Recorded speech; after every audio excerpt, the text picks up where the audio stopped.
யானை யானைக்கு வந்து கொடுத்த அந்த வாழைப்பழத்தில் ஏதோ ஒன்று வச்சு கொடுத்தாரு, அது கோபமாகி வந்து அடிச்சிருச்சு அவரை அப்படின்னு கூட சொல்கிறாங்க.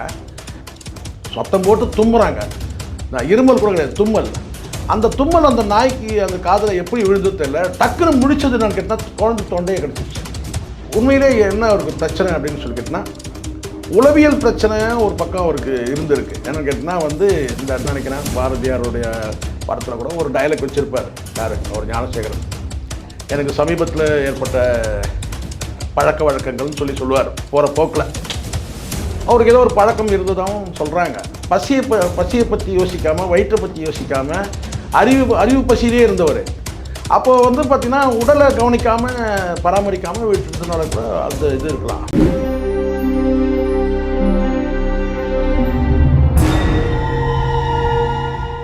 ஆடுகளம் சினிமா நேயர்களுக்கு வணக்கம். என்று நம்மோடு நேர்காணல் பேசுவதற்காக சினிமா விமர்சகர் திருமதி சேகரா ஜெய்சங்கர் அவர்கள் நம்மோடு இருந்திருக்கிறார். வாருங்கள் அவரோடு பேசலாம். சார் வணக்கம். சார் வணக்கம். சார் வணக்கம். பாரதியார் அவர்களுடைய மரணம் ஒரு பக்கம் எப்படி சொல்லப்பட்டது அப்படின்னா, நாங்கள்லாம் சின்ன வயசில் ஸ்கூலில் படிக்கும்போது அவர் யானை வந்து அவரை தாக்கிருச்சு, பார்த்தசாரதி கோயில் யானை வந்து தாக்கிருச்சு, அதனால இறந்து போயிட்டாரு அப்படின்னு. ஒரு சிலர் வந்து என்ன சொல்கிறாங்க, இல்லை அதெல்லாம் போய் அவர் வயிற்றுப்போக்கின் காரணமாக இறந்தாருன்னு சொல்கிறாங்க. எது உண்மை? இல்லை, எனக்கு வந்து பார்த்தீங்கன்னா இப்போ உங்களுக்கு எப்படி கதை சொல்லப்பட்டதோ அதே கதை தான் வந்து பெரும்பாலும் என்னன்னு கேட்டிங்கன்னா வந்து யானையை அடித்து கொல்லப்பட்டது. ஏன் இன்னும் சில பேர் கொஞ்சம் ஏற்றிலாம் விட்டானுங்க. யானைக்கு வந்து கொடுத்த அந்த வாழைப்பழத்தில் ஏதோ ஒன்று வச்சு கொடுத்தாரு, அது கோபமாகி வந்து அடிச்சிருச்சு அவரை அப்படின்னு கூட சொல்கிறாங்க. பட் யானை வந்து ஒரு விலங்கு சார். அதுக்கு வந்து பார்த்திங்கன்னா அந்த நிமிடத்தில் அதுக்கு என்ன தோணுச்சோ அது வந்து பார்த்திங்கன்னா அவரை தட்டி விட்டுச்சு, அவ்வளோதான். சரிங்களா? அது வந்து ஒரு வேளை அவருடைய கருப்பு உடை வந்து அதுக்கு அந்த நேரத்துக்கு அந்த யானைக்கு வந்து அந்த நேரத்தில் வந்து அந்த அவருடைய போட்டிருந்த கருப்பு உடை, அந்த தலைப்பாகை, இதெல்லாம் வந்து அவருக்கு ஒரு வேளை வந்து அதுக்கு அந்த பார்வைக்கு எப்படிப்பட்டதோ தெரியல. பட் அவர் வந்து பார்த்திங்கன்னா வந்து வழக்கமாக செய்யக்கூடியதான். அது கூட அவர் கட்டினா அவருக்கு எப்போவுமே தெரியும்ல, பாரதியார் பொறுத்த வரைக்கும் கேட்டினா வீட்டில் வச்சுருந்த அரிசி பருப்பையும் தூக்கி பறவைகளுக்கு தானியமாக போடக்கூடியவர். இந்த மாதிரி வந்து அவருடைய இயல்பேன்னு கேட்டினா கையில் எதுவுமே வச்சுக்காத எல்லாத்தையும் கொடுத்துட்ற ஒரு மனுஷன். அப்படி இருக்கும்போது பார்த்திங்கன்னா அவர் வந்து அந்த யானைக்கு வந்து பார்த்திங்கன்னா ஒரு தப்பான விஷயத்தை கொடுக்க முடியுமா? கூட முடியாது. வாழைப்பழத்தை வந்து அவர் கொடுத்துருக்கிறாரு. அதை எடுக்கும்போது பார்த்திங்கன்னா ஏதோ ஒரு வகையில் அதுக்கு என்னவோ தோணுச்சோ தெரியல, அது தட்டி விடுச்சு. அது யானைக்கு மட்டுமே தெரிஞ்சுது. சரிங்களா? அந்த பார்வைக்கு வந்து கேட்டினா அது கருப்பு உடையும் அவருடைய அலங்காரம், அவருடைய தோற்றம் இருக்குல்ல, அந்த தலைப்பாகையோட அதுக்கு என்ன மாதிரி தோணுச்சோ தெரியல. சரிங்களா? விலங்குகள் கண்ணுக்கு எப்படி தெரியும்னு சொல்ல முடியாதுல்ல. அந்த வகையில் அந்த சூழ்நிலையில் அது வந்து தட்டி விட்டுருச்சு. சரிங்களா? அது இப்போ சமீபத்தில் கூட ஒரு காட்சி பார்த்தேன். ஏதோ ஒரு மாநிலத்தில் வந்து பார்த்திங்கன்னா யானை தண்ணியில் வச்சு யானையை வந்து தண்ணியை வீசுகிறாங்க. வந்து யானை மேலே பொதுமக்கள் தண்ணியை வீசும்போது பார்த்தீங்கன்னா அது சந்தோஷமாக அது தலையை ஆட்டி அது குளிக்குதுன்னு வச்சுக்கோங்க. தண்ணியை தூக்கி வீசுகிறாங்க, கையிலேயே தூக்கி வீசுகிறாங்க. ஒரு தண்ணிக்குள்ளே நிற்கிது, யானையை நிற்கிது, மக்களும் நிற்கிறாங்க. அப்போது ஒரு போலீஸ்காரர் வந்து கேட்டால் அந்த மக்களை ஒழுங்குபடுத்துகிறாரு. அது டக்குனு செஞ்சுச்சு, அந்த யானை தும்பிக்கையை தூக்கி அவர் தண்ணியில் தள்ளி விட்டுச்சு, தூக்கி வீசிச்சு தண்ணியில். நம்ம அதை பார்த்தோம். ஸோ விலங்குகள் பொறுத்த வரைக்கும் எந்த நேரத்தில் எப்படி நடந்துக்கணும்லாம் சொல்ல முடியாது சார். அதுதான் நம்ம அப்படி தான் எடுத்துக்கணும். எதுக்காகனா சில கதைகள்லாம் புனையப்பட்டது. வாழைப்பழத்தில் இதை வச்சு கொடுத்தாரு, அதனால தான் தள்ளி விடுச்சு சொல்லிட்டு. நான் சமீபத்தில் ஒரு செய்தி கூட நான் வந்து படித்தேன். அமெரிக்காவிலையும் ஆஸ்திரேலியா, ஐ திங்க் வெளிநாட்டில், ஏதோ ஒரு வெளிநாட்டில் நாயை வந்து பார்த்திங்கன்னா அவங்க வந்து உற்ற தோழனா குடும்பத்தினோட ஒன்றா வளர்க்குறாங்க.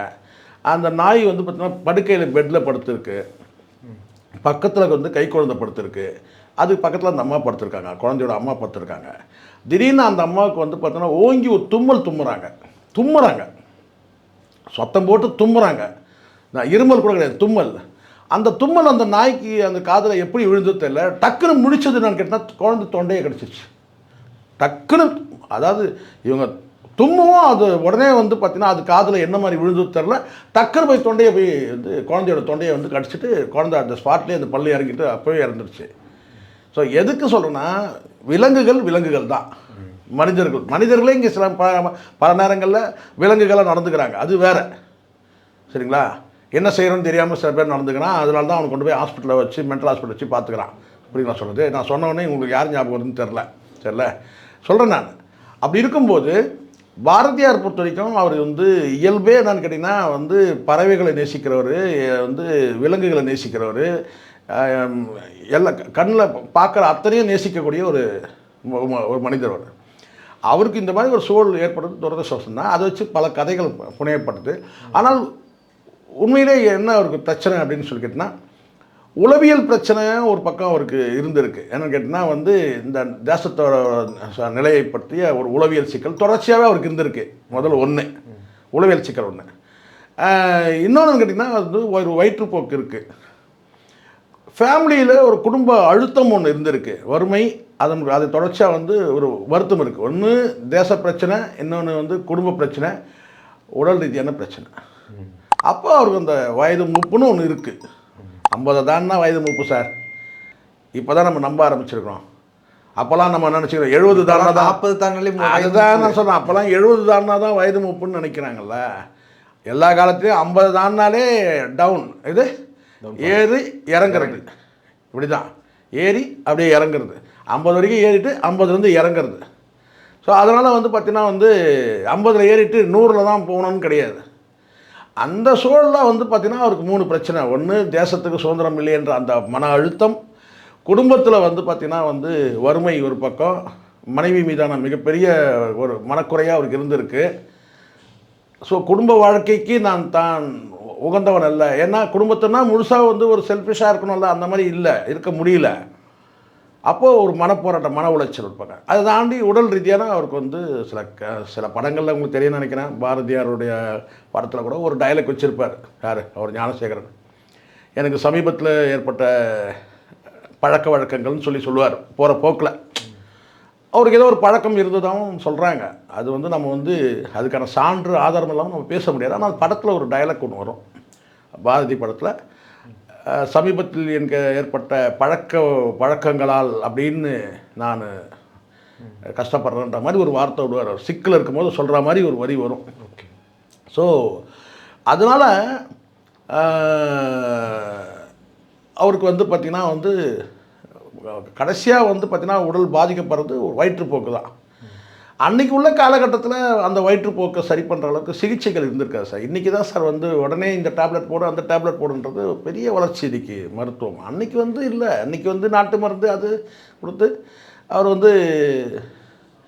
அவர் பாதிக்கப்பட்டார். ஸோ இதை சமீபத்தில் கூட அவருடைய எள்ளு பேரன் கூட பதிவு பண்ணுறாரு. யானை அடித்ததால் கிடையாது, ஆனால் உடல் கொஞ்சம் அதிர்வு ஏற்பட்டிருக்கலாம், உடல் பலவீனம் ஏற்பட்டிருக்கலாம். சரிங்களா? ஆனால் அதே சமயத்தில் அவருக்கு வந்து பார்த்தீங்கன்னா நீண்ட நாட்கள் வந்து அவர் வந்து பசி அறியாமல், இது பசி இருக்குது, ஆனால் அந்த வயிற்றை பற்றி கவலையே படாமல் வெறும் வந்து பார்த்தீங்கன்னா சிந்தனை அறிவு பற்றியே வந்து அறிவு பசியிலேயே வந்து அந்த வயிற்று பசியை மறந்ததும் கூட அதுதான் அவருடைய பழக்க வழக்கங்களோ இருக்கலாம். அவர் சொல்லக்கூடியது கேட்டால் பழக்க வழக்கன்றதுன்னா அவருக்கு வந்து பார்த்திங்கன்னா வந்து பசியை பற்றி யோசிக்காமல், வயிற்றை பற்றி யோசிக்காமல் அறிவு பசியிலே இருந்தவர். அப்போது வந்து பார்த்திங்கன்னா உடலை கவனிக்காமல் பராமரிக்காமல் விட்டுறதுனால கூட அந்த இது இருக்கலாம். ஆனால் வந்து யானை அடித்ததுனால் கிடையாது. யானை அடித்ததுனால் உடல் பலவீனமாக இருக்கலாம், அந்த அதிர்ச்சி இருந்திருக்கலாம் அவருக்கு. அதை பற்றி கூட ரொம்ப டீப்பாக யோசிச்சுருக்கலாம். ஏன் வந்து யானையை வந்து நம்ம மேலே வந்து அப்படி இது பண்ணுச்சு. ஸோ அதனால் இதுதான் உண்மையான காரணன்றது நம்ம சொல்ல முடியாது. ஆனால் அவருக்கு வந்து வயிற்றுப்போக்குன்னு ஒன்று இருந்தது உண்மைதான். அதை தான் நம்ம எடுத்துக்கணும். தவிர மற்றபடி கதைகள் புனையப்படுறது வந்து பாரதிக்கு எதிரானவர்கள் இருக்கிறாங்களான்னு தெரியல. அவங்க எடுத்து ஒரு கதையாக வேணா இருக்கலாம். யானை அடித்ததுனால தான் அவர் யானை அடித்ததான்னு கேட்டால் அடுத்த ஒரு 4 நாள் 2 நாளில் இல்லை அன்றைக்கே கூட இறந்துருக்கணும் இல்லையா? ஸோ அப்படி வந்து நடக்கலை. அவர் வயிற்றுப்போக்குன்றது ஒரு நோய். அது தாண்டி நான் சொன்ன காரணங்கள் தான். ஒன்று கேட்டினா தேசத்துக்கு மீதான அபிமானம், இன்னொரு பக்கம் வந்து கேட்டால் குடும்பத்தோட சுமை, அதை வந்து குடும்பத்தை பராமரிக்க முடியலன்ற மன உளைச்சல், அதுக்கு பிறகு உடல் நோய். இதுதான் வந்து காரணம். உங்களுடைய நேரத்தை ஒதுக்கி எங்களோட கருத்தில் பந்தமைக்கு நன்றி சார். நன்றி சார்.